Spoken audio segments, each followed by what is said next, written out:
Hello. Second week of Great Lent Saturday. Hebrews 3:12 through 16, Mark 1:35 through 44. I'm smiling because I just I don't look back at my videos very much, but I just did, and I've got like next to 0 likes, which means I get some views. A lot of them don't even get views, but it just kind of cracks me up. I make myself laugh. But this is for my children and grandchildren, so just goes to show you, you don't need to worry about what other people think. You just do what you do. So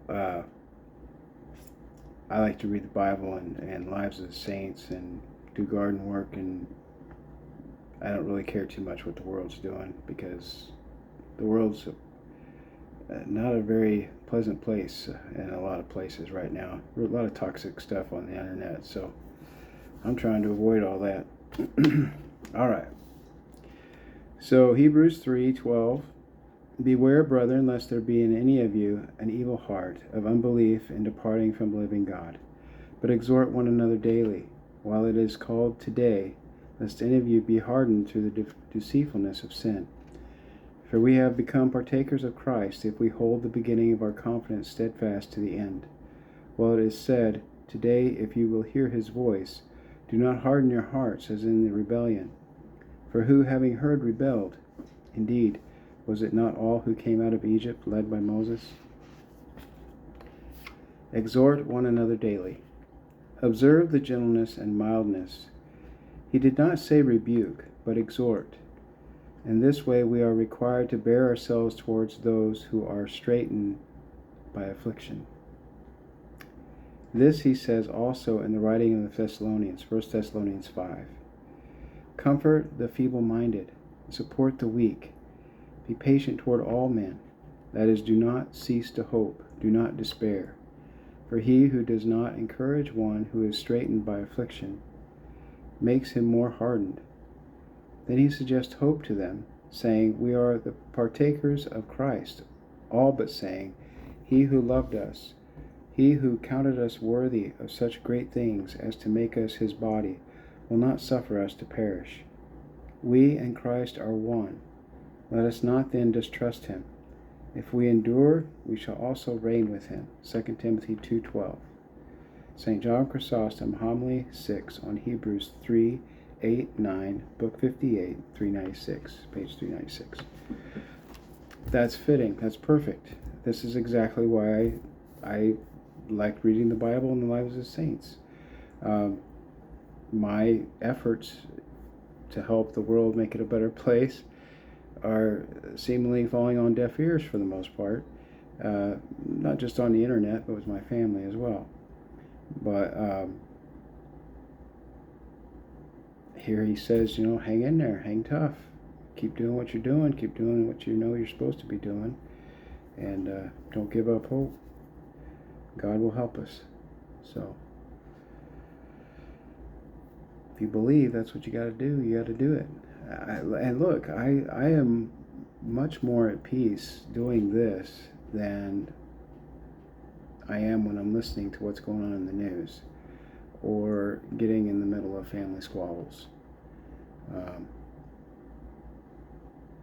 And you can't go around correcting people because they'll slap you in the face and spit in your face and give you the salute, So, but you can exhort them daily, encourage them gently. That's basically what this is. All right. So, and I'm not just speaking to other people, I'm speaking to myself here too. So, Mark 1:35. And now in the morning, having arisen a long while before daylight, he went out and departed to a solitary place. And there he prayed. And Simon and those who were with him searched for him. When they found him, they said to him, everyone is looking for you. But he said to them, let us go into the next towns, that I may preach there also. Because for this purpose have I come forth.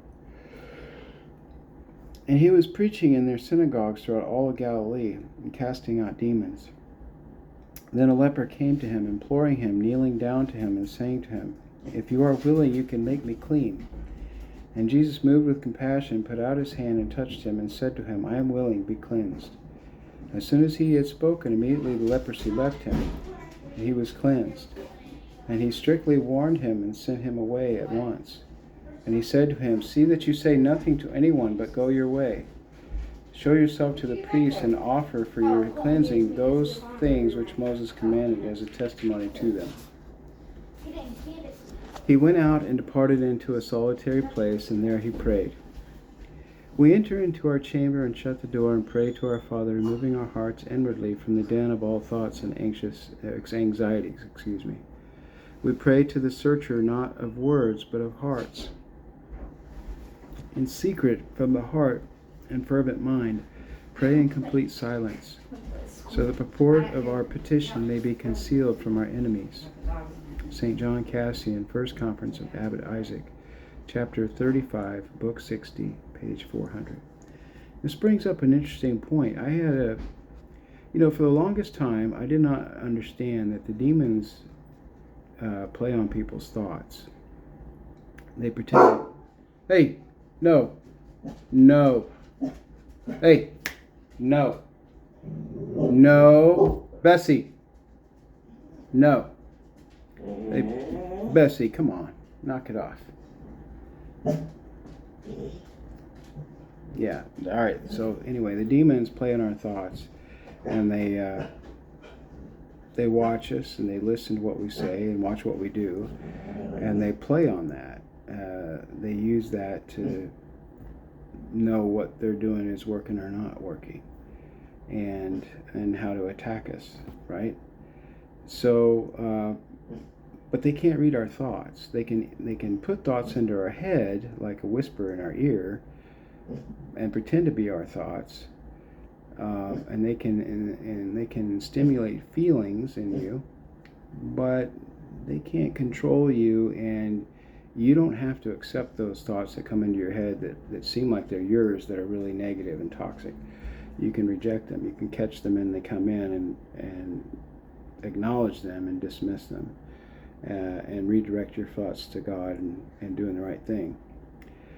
Well, he points something out here. He's like, we pray to the searcher not of words but of hearts, in secret from the heart and fervent mind. Pray in complete silence, so the purport of our petition may be concealed from our enemies. So we pray out loud in church and in our private prayers, but you can also pray in silence to God. The demons can hear what we pray out loud in church, but they can't hear what we're praying in our hearts to God. So, food for thought.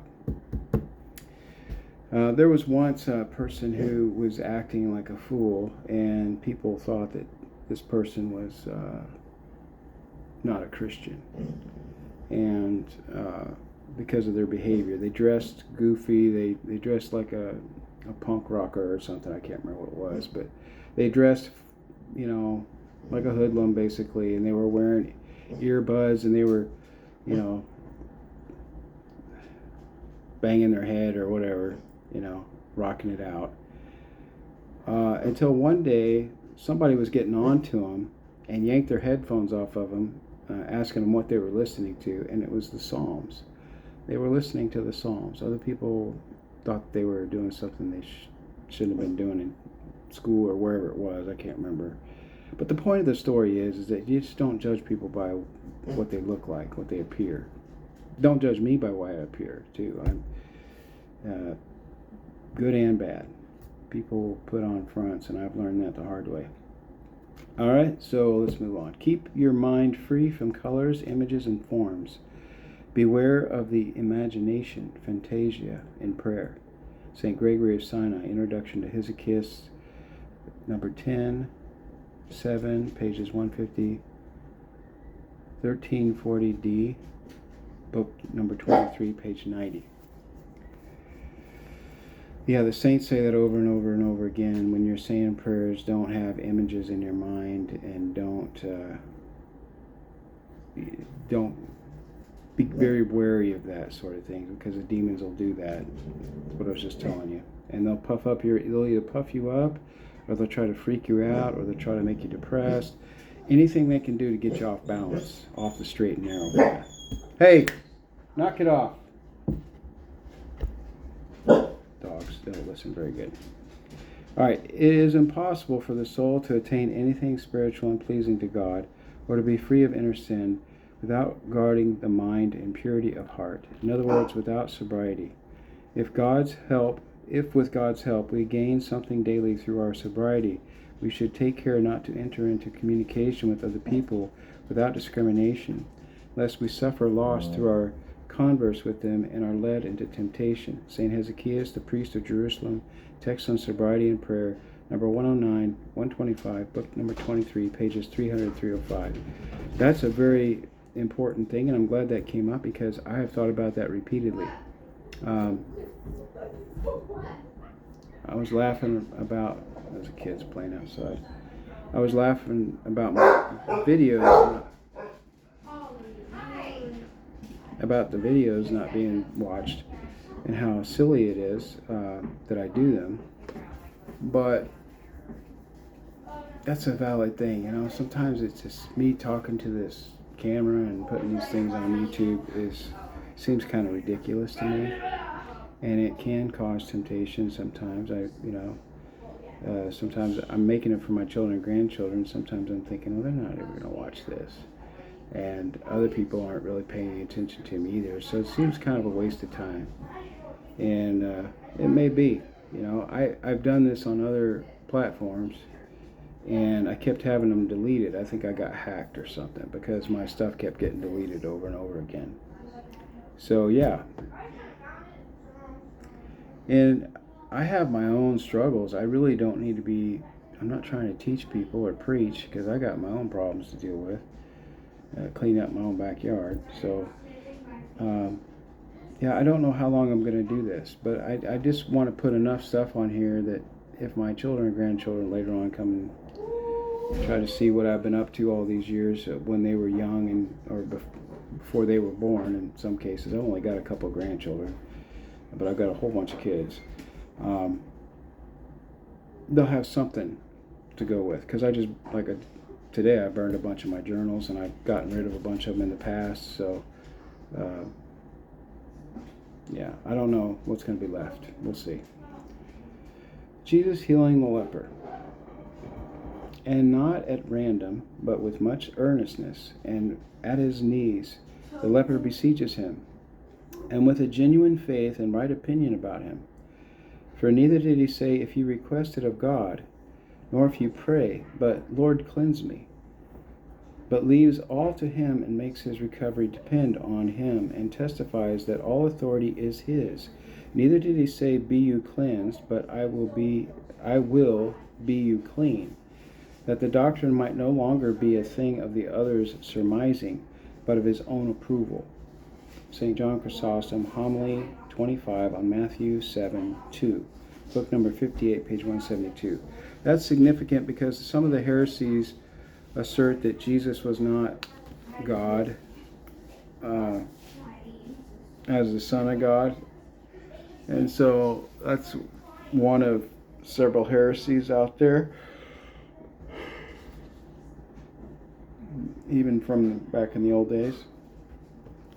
So there's evidence right there in the scriptures recorded what Jesus said and what the leper said that clearly denote that Jesus is God, the Son of God, one of the Trinity. All right. So that's it for today's readings. Pray for me, a sinner. I've got other books I'm wanting to get to, but it's Lent, and I want to share this Bible and the Saints' commentary as much as I can, while I can. But I can't do the whole book, so I've said this several times. I need to start reading some other books. I've got a whole bunch of them. So pray for me, a sinner. God bless. Over and out.